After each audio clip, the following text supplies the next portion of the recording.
Assalamualaikum saudaraku yang beriman. Pada kesempatan kali ini saya ingin membahas tentang sejarah tiga ilmuwan Islam yang terlupakan sejarah.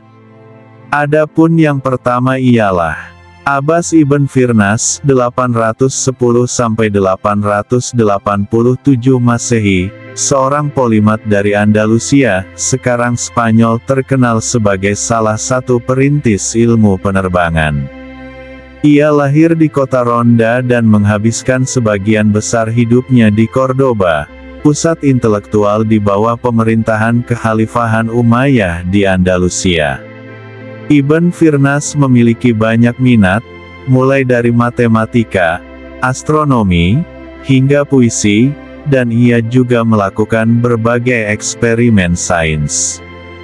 Penemuan dan kontribusi. 1. Alat astronomi. Ibn Firnas merancang perangkat yang membantu orang memahami pergerakan bintang dan planet. Ia membuat sebuah model mekanis langit planetarium, untuk menggambarkan fenomena alam seperti hujan dan petir. 2. Jam air. Ia juga dikreditkan menciptakan jam air yang dikenal sebagai al-makata, yang digunakan untuk menentukan waktu secara akurat. 3. Pembuatan kaca dari pasir. Ibn Firnas berperan dalam teknik membuat kaca dari pasir kuarsa, membantu industri kaca di Andalusia berkembang pesat. 4. Penerbangan eksperimental. Eksperimen paling terkenal Ibn Firnas adalah percobaan penerbangan. Pada tahun 875 M, di usia sekitar 65 tahun, ia menciptakan semacam glider dengan kerangka yang dilapisi kain sutra dan bulu burung.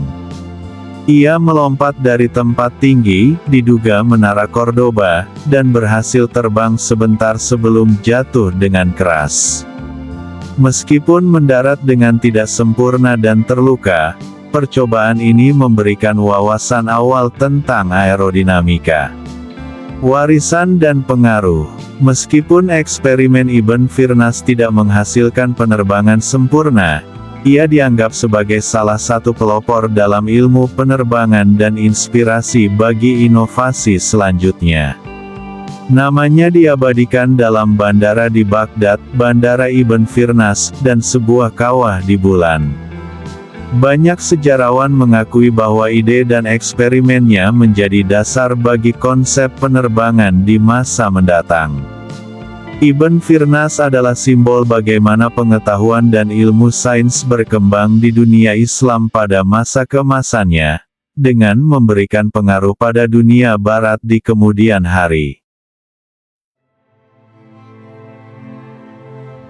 Adapun yang kedua adalah Al-Battani, 858–929 M, atau lengkapnya Abu Abdullah Muhammad bin Jabir bin Sinan Al-Harani Al-Battani, adalah seorang ilmuwan Muslim terkenal dari dunia Arab.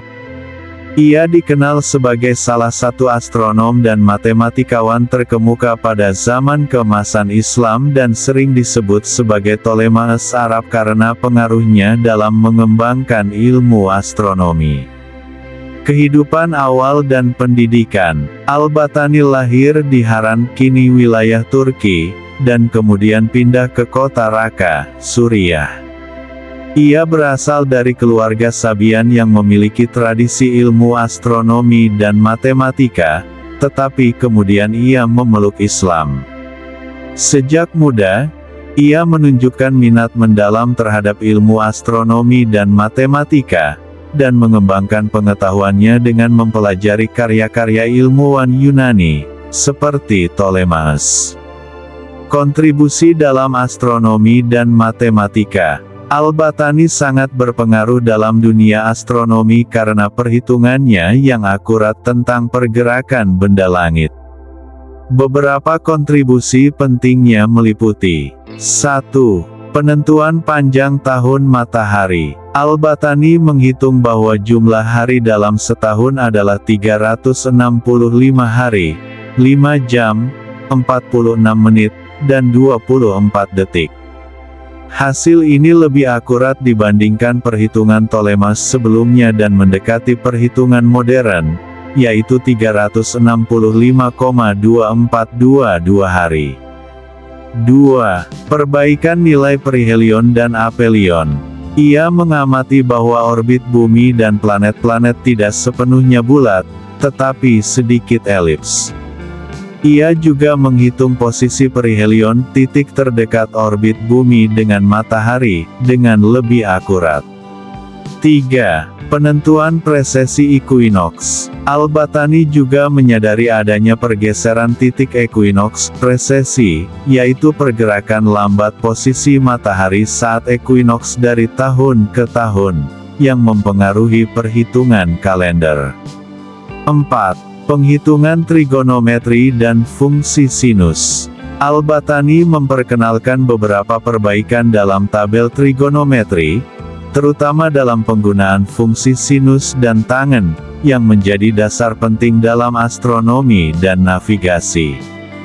Karya utama, Kitab Al-Zich. Karya monumentalnya adalah Kitab Al-Zich, yang berisi tabel astronomi dan instruksi untuk melakukan perhitungan astronomi. Buku ini sangat berpengaruh di Eropa dan diterjemahkan ke dalam bahasa Latin sebagai De Scientia Stellarum. Karya ini digunakan sebagai rujukan selama berabad-abad di dunia Islam dan Eropa, termasuk oleh ilmuwan seperti Kopernikus. Warisan dan pengaruh. Pengamatan dan perhitungan Al-Battani memainkan peran penting dalam perkembangan ilmu astronomi. Ia berkontribusi dalam memajukan pemahaman manusia tentang gerakan benda langit, yang kelak membantu memicu revolusi ilmiah di Eropa.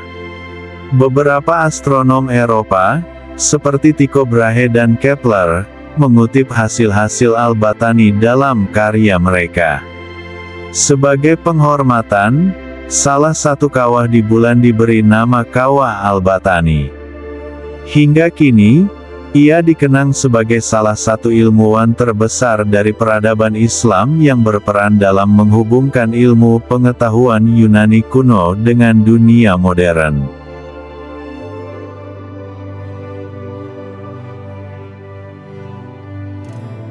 Adapun yang ketiga ialah Ibnu Al-Haytham, 965–1040 Masehi, atau dikenal di Barat sebagai Al-Hazen, adalah seorang ilmuwan dan filsuf Muslim terkemuka dari Basra, sekarang di Irak. Ia dianggap sebagai salah satu pelopor dalam bidang optik dan memainkan peran penting dalam perkembangan ilmu pengetahuan modern, khususnya dalam mekanisme penglihatan dan penciptaan konsep dasar kamera obskura. Kehidupan dan karya. Ibnu Al-Haytham dilahirkan pada tahun 965 di Basra dan kemudian menghabiskan sebagian besar hidupnya di Mesir, terutama di Kairo.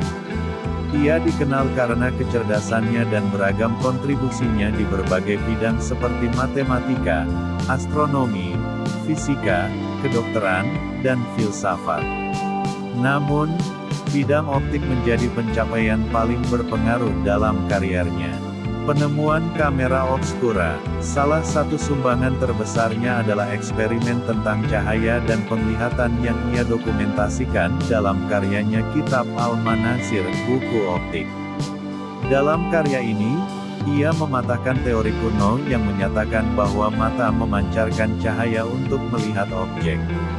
Sebaliknya, ia membuktikan bahwa kita dapat melihat benda karena cahaya dari objek tersebut memantul ke mata kita. Selain itu, Ibnu Al-Haytham mempelajari bagaimana cahaya bergerak dalam garis lurus dan bagaimana ia bisa melewati lubang kecil untuk menghasilkan gambar terbalik. Eksperimen ini menjadi dasar bagi kamera obskura, yaitu alat sederhana berupa ruang gelap dengan sebuah lubang kecil di salah satu sisinya. Cahaya yang masuk melalui lubang tersebut memproyeksikan gambar terbalik dari objek di luar ke permukaan di dalam ruang. Kamera obskura adalah cikal bakal teknologi kamera modern. Kontribusi penting. 1. Prinsip optik. Ia menjelaskan pembiasan dan refleksi cahaya dengan cara ilmiah dan eksperimental. 2. Kamera obskura. Walaupun alat ini telah dikenal sebelumnya, Ibnu Al-Haytham mengembangkan penjelasan ilmiah tentang cara kerjanya. 3. Metode ilmiah. Ia menekankan pentingnya eksperimen dan observasi langsung dalam memahami fenomena alam. Warisan. Ibnu Al-Haytham tidak hanya mempengaruhi ilmu pengetahuan Islam, tetapi juga Eropa melalui terjemahan karya-karyanya ke dalam bahasa Latin pada abad pertengahan. Teorinya tentang optik mengilhami ilmuwan barat seperti Roger Bacon dan Johannes Kepler. Konsep kamera obskura menjadi dasar dalam pengembangan kamera yang kita kenal saat ini. Dengan kontribusi besarnya dalam bidang optik, Ibnu Al-Haytham sering dianggap sebagai bapak optik modern dan salah satu pelopor ilmu pengetahuan eksperimental.